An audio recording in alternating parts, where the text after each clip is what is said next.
everyone. My name is Queen Blessing Ibigesin, popularly known as Black Queen. I'm a Nollywood actress and a filmmaker. I'm the president and founder of Queen Blessing Foundation and the vice president of Association of Movie Producers Nigeria.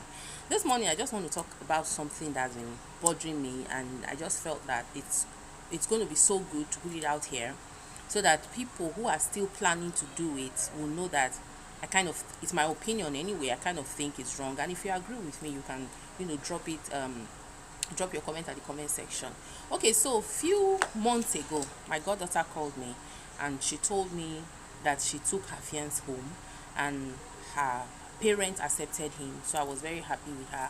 She's 20 something. The man is I think 30, kind of their age grade.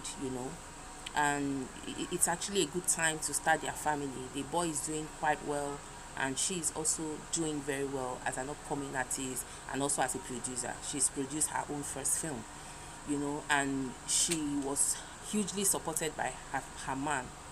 And so when I met two of them, I kind of liked their chemistry. I kind of like how they work, and the fact that the man understands that she's in Nollywood and still trust her so much. I mean, trust is very important when it comes to the job we do. For instance, my man, in the last 9 years that we've been together, almost 10 years, he's never doubted my loyalty to him. He's never doubted my fidelity. He's never doubted me in any way, and I kind of think that gives me the zeal to push on. That gives me even when I want to cheat, I remember that, oh, this man trusts me a lot. Why do you really want to cheat? And I think that kind of resets my brain. I won't say there are no times that I've had temptations to even cheat on him, but the fact that he put so much trust in me, I kind of think that, for somebody who trusts you that much, the day you break his trust, you can never pick it back. So I'm kind of so afraid to break that trust, and I think that is the point. When you trust somebody so much, that person will be so afraid to break your trust, and we should kind of try to trust more. When there is no love, there is no need for relationship. When there is no trust, there is no need for relationship. And when you say you love somebody, you must be able to trust that person. If you don't trust the person you love, then you don't love that person. Okay, so I just wanted to quickly put that here. So about 2 months ago, I think a month and 2 weeks ago, she then called again. I was kind of very frustrated, almost crying, in fact crying that her parents are now rejecting her fiance. I'm like, why? She said that because it's funny, really. She said because they said he's not Jehovah Witness. I say, I don't understand what they mean by because he's not Jehovah Witness. Yes, I get it that Jehovah Witness, are they not Christians? You guys that go to Jehovah Witness can correct me. I really don't know much about Jehovah Witness, because I know the only thing I really know about them is that they say there is no hell, okay? And I don't agree with that. The Bible that I read tells me there is hell. So let's even leave that argument for another day, okay? And I asked her, I said, is this man willing? Because I'm an advocate for respect your parent, because it's in the Bible, okay, that you should respect your parents, okay, so that your day will be long. So I really don't advise anybody to disrespect their parent, because what you cannot see, sitting on an iroko tree, your parents will see it just standing on the feet of the iroko. So because they brought you to this world and they know the best for you, and trust me when I say parents go through a lot to make sure their children are okay. In fact, if you find out the things that parents do just to make sure their kids are okay, you begin to appreciate your parent more. And so I now asked her the first most important questions. I said, is the man willing? Because if you love somebody, for instance, if you want to marry a Muslim and they say until you convert, if you love that man enough, you will convert to Muslim. If you love that woman enough, you will convert to Islam, okay? And so for me, like I said, this argument is for another day. Whether Jehovah Witnesses are Christians or not, I don't want to put that out there. But me, I believe they are Christians. And this is people that you guys are doing the same religion, okay? You are Pentecostal, she is Jehovah Witness, and is he willing to change to Jehovah Witness? And she said yes, that immediately that issue came up, he said he was going to change, and they gave him all the books that he would read and pass before he's converted to Jehovah Witness, and he has dedicated himself. He has read all these books. He's ready to be converted. And the problem now is that the parents are not even ready to talk about the marriage anymore. Now the parent now decided to send her a number of a guy in her village. They said is Jehovah Witness, and this is a guy that does not even have a job, lives in his father's house, okay? I don't know how much you hate that your daughter brought a perfect suitor home, you accepted him at first and decided you don't want him anymore because he is not Jehovah's Witness and he's even ready to convert, but still you say no, then you now want your daughter to marry a complete liability.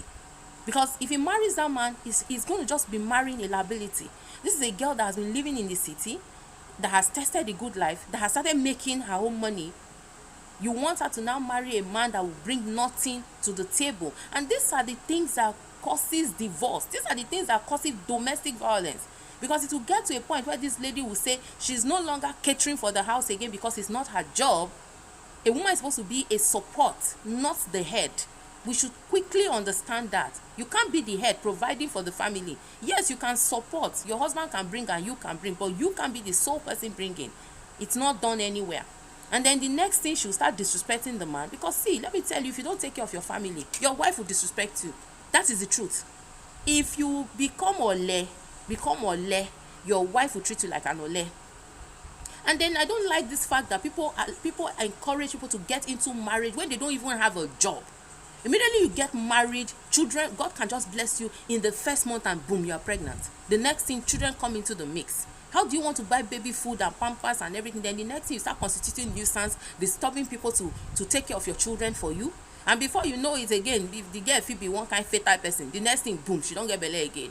And then the story continues like that, and there's bad blood everywhere. The next thing, somebody is trying to kill somebody. And then I asked her, and she said, okay, that's what they did, that they sent a number for her to call a guy that said they've spoken to the guy's family. This is a guy that lives in his father's house without a job. And I'm sure he probably dropped out of school, or maybe he didn't even finish school. I don't know that part. Okay, fine. She said, she told them that she's in love with the one she brought and she wants to marry. So, and then this is not the first time she's even bringing a man home, and that they will reject. Finally, they accepted this one. She was very happy until they decided it's not Jehovah's Witness. Now, the most interesting part is that this boy gives them money, or the parents, and they collect a money that is not Jehovah's Witness money. They don't have a problem with collecting and spending money that does not belong to Jehovah's Witness member. But they have a problem of allowing their daughter marry a man that has agreed to convert. People need to get that point. Agreed to convert to Jehovah's Witness. And I asked the lady, and then she started crying. So, okay, what are you crying for? He said, because it's not easy for her to just keep looking for somebody to spend the rest of her life with, because she's enlightened to know that love is stronger, and love is not stronger than AS getting married. Because there's this stupid thing some people do. You are AS, I'm AS, the next thing we say we fall in love. Because most of the time some people fall in love before even finding out their genotype. And I always encourage people, if you are an AS person, don't date anybody unless you find out what their genotype is. That way you don't go and fall in love and then you are trying to see how you can manage, or you try to say, okay, let's even try your luck, we might give birth to AA, or if any first children or first three you have, there must be an AS, there must be an SS there. If you born 5, you might have three SS. You might be lucky to have AS, maybe 2 or 3, but the remaining ones will be sicklers. And then you bring pain into their life, you bring pain into your life. Does it make sense? And then some pastors will even tell you, believe in God, God will do it, God will change your genotype. The God that gave you AS knows that he wanted to give you AS. There's no way he's going to change your genotype. So most of the time I encourage people, if you're an AS person, look for AA. Do you understand? Don't go falling in love first before finding out, and it becomes so difficult to live. A lot of people that did that are suffering it today. It's hospital in and out. You can't even save anything because you're spending it in this month. Forget about the money. What about the pain you go through, the pain the child is going through? When you say you love somebody and you find out the person is AS and you are AS, if you truly love that person, you will let her go, you will let him go, so that you guys can build a better life with the other people that are kind of compatible when it comes to these things. And she said she's AS. I said, okay, what genotype is this your man, this one that you love? He said AA.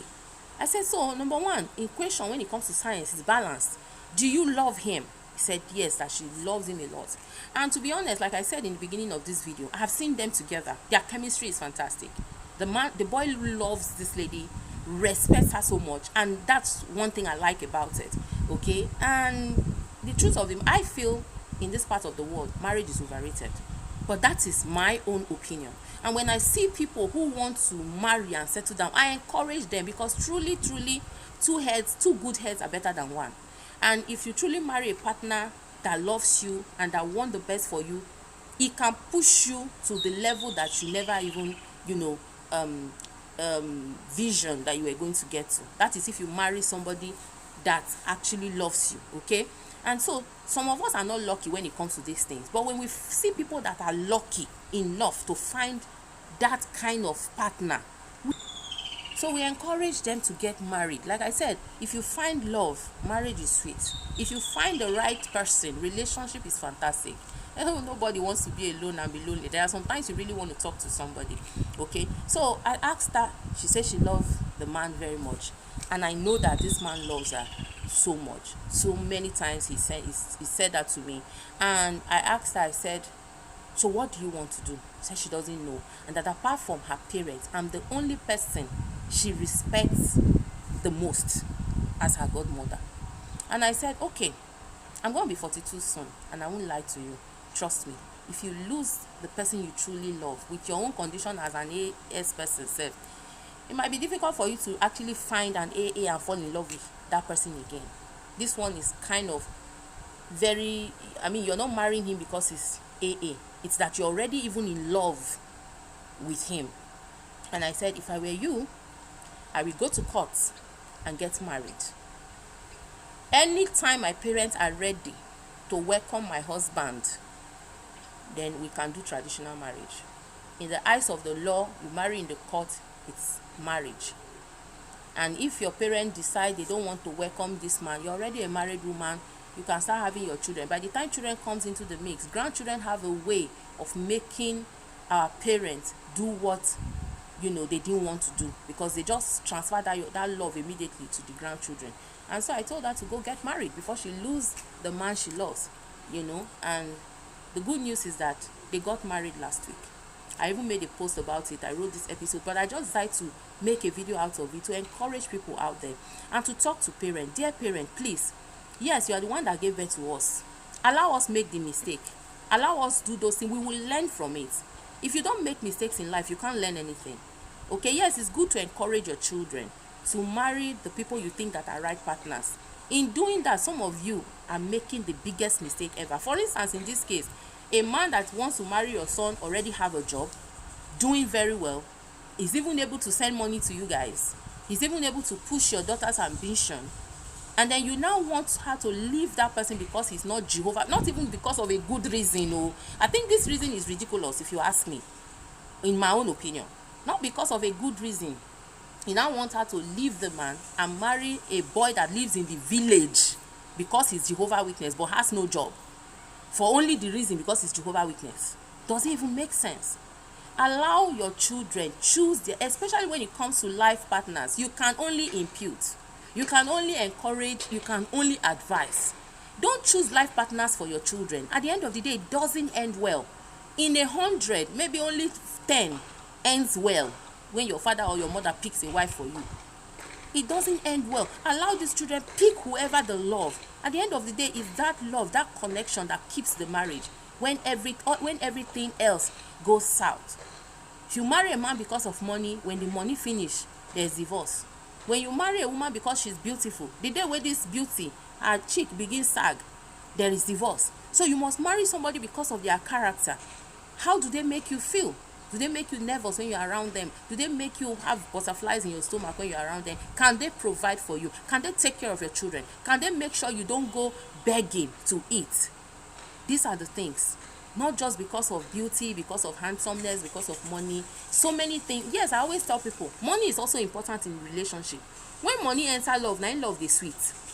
And some women don't want to cheat, but because they cannot provide for their children or for themselves, or you see them going to sell their body to provide, maybe because they cannot do any other, or maybe the work they are doing is not even enough to pay these bills, then they will go and cheat because of that. But if you can provide for them, you know, you see that so many, like I always tell people, when you see women, there's a lot of unnecessary sex that you can avoid when you can provide for yourself as a woman.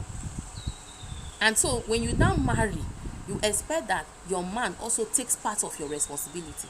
And if he doesn't do that, then so many men will come to you, and before you know, you fall into one of those traps that they are setting with money and material things. And so parent, please leave your children to make their choices.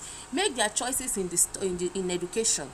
If your child wants to read medicine, allow your child read medicine. Don't insist that he must be a lawyer. If your child wants to be a musician, allow your child to be a musician. Don't insist that he must be a doctor. Gone are those days when only doctor, lawyer, and what again? I think doctor, lawyer, and bankers was the only job there is. Now a musician makes money, comedians make money, dancers make money. Whatever your child wants to be, support them to be the best, to be number one. That is what you owe them. Allow them to make mistakes. When I wanted to get married to my son's father, he's an Ishan man, my father never wanted that. My father kicked against it. He said Ishans were not good. He said that because one of my auntie who married an Ishan man years ago, she's late now, after giving birth to 11 children, they made her mad, according to my dad. Okay, there is no proof that it was the husband's family that made her mad, but that is what they all believed in the village that happened. And after she was mad, they dropped her in the village. The woman roamed around. None of her children ever came back to look for her. She roamed around until she died. So when I brought my man that this is the person I want to marry, my father said no, because it's Ishan. We are not lucky with them. And I said no, I love him, I want to marry him. And I went, and they left me. I decided to make my choice. At the end of the day, it didn't end well. But at the truth of the matter is that I have learned my mistakes, okay? And I have made my mistakes, and I've learned from them. You know, there are some Ishan people that are very good. My son is Ishan, and I know when he marries, he's going to treat his wife very well. When he marries, he's going to adore his wife. That is how I'm training him. You remember, when you raise children, it's not about where they come from. It's who is raising that child. A queen is raising a prince. And my son is going to make a fantastic husband, whether he's Ishan or he's not. Okay, so I don't believe in all this tribal sentiment when it comes to these things. But I'm putting it out there that your own marriage failed because you married an Igbo man does not mean your daughter will marry an Igbo man and the marriage will fail. That your marriage failed because you married an Hausa man does not mean your daughter will marry Hausa and the marriage will fail. Or marry Yoruba and the marriage will fail. Don't use your marriage to judge what will happen in your daughter or your son's marriage. That you were not able to get married does not mean when your daughter or your son marry, they won't stay in marriage, or they will not be able to get married when it's time for them to get married. Everybody's destiny is not the same.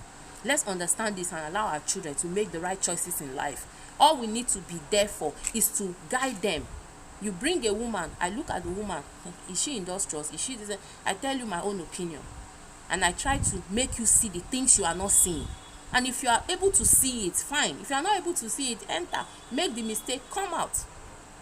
You know? And so when it was time for me to say I no do again, my parents didn't argue. They supported me and I moved. So at the end of the day, what am I trying to say? Parent, please allow your children make the right choices. If your daughter falls in love with a Muslim, support her to marry a Muslim. If your son falls in love with a Christian, support him to marry a Christian. At the end of the day, we are serving one God. Let's not be extremists when it comes to Christianity, Islam, or whatever it is we're doing. Okay, I just wanted to put this out there. Drop your comment at the comment section. Did I give her a good advice to go do court marriage and marry this man, the love of her life, and move on? Or would I have advised her to marry the man the parent agreed or the parent wanted her to marry? I think I made a very, very good advice and a very good decision, and I think she also made a good decision when she decided to listen to what I said to her. Today they are married. Congratulations once again, my darling daughter. God bless your union, Mrs. Israel Sunday. Yes, so it is sweet me. Anyway, I love you guys.